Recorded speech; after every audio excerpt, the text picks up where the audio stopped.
Mitugi matungina nauhona na ningsinghali Ningol oibisingi yeningtha. Taramna okchari hiyangagi nini panba Ningol Chakkoubabu. Ningol Chakkouba nungi atradi mama mapa amadi machin manau nusinabagi mari chesilhanban. Ningol Chakkouba na lakpada Ningol masing wat phade. Piba masing su ta phade hingmenasi aikoi cheksin. Yumthong khudingi Chakkouba ngamnaba upaidi ima imoinuna pibido ima na pamjaba matheldi kaunagumsi aikhoina.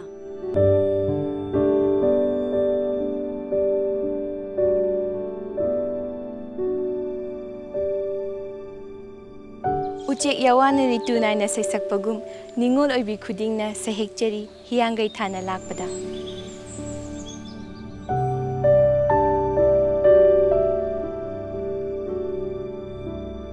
Laibaki oina chahonga hongba amadi santi oina panba iramdam ama oirasanu haina Ningol oibi aikhoina yaifa paujal pijari.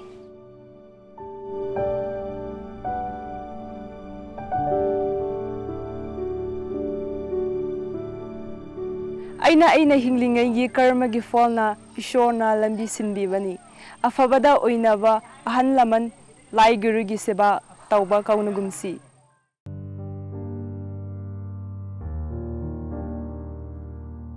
Araibagi, laitabagi.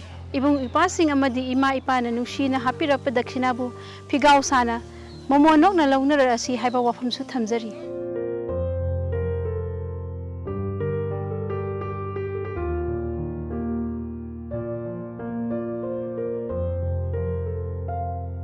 Iramdamgi Ningolbu thongna leibini lingjel khabini pukjel chawbini haina malem pumbana sakhangnari ijat laina hingbini haibasu tungi mirolda para oina tamhalasi dakhinagi hidana batoklasi ima ipa ibung ipwa singna ngamjana tamjarakpa khara aduna penthokpagi hainabi thamlasi iramdamgi pothok sijinarasi.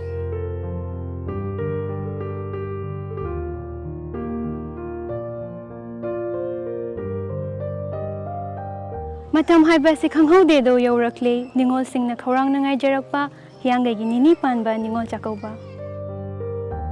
Kana lajadrabi Ningol singbu nungsibiduna ima ipa ibing ipa sakna Ningol Chakkoubibubu Ningol gi thamoina hainingai leitana penjaido.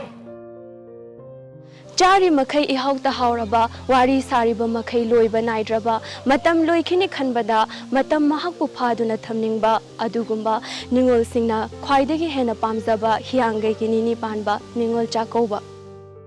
Pusi jengje loikhrasu hiyangai gi nini panbada Ningol oibi akhoidi ipam khongdarake khanjaido.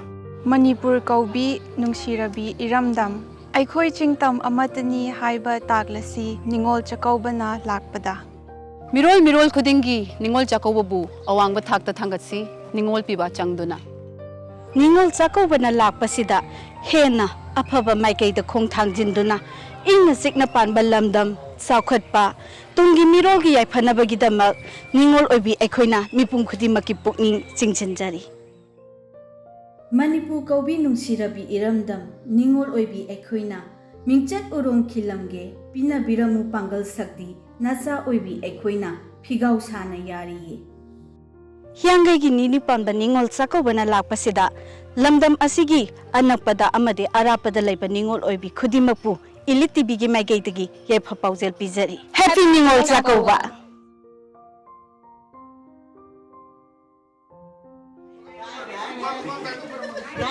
Sige, anta kodra.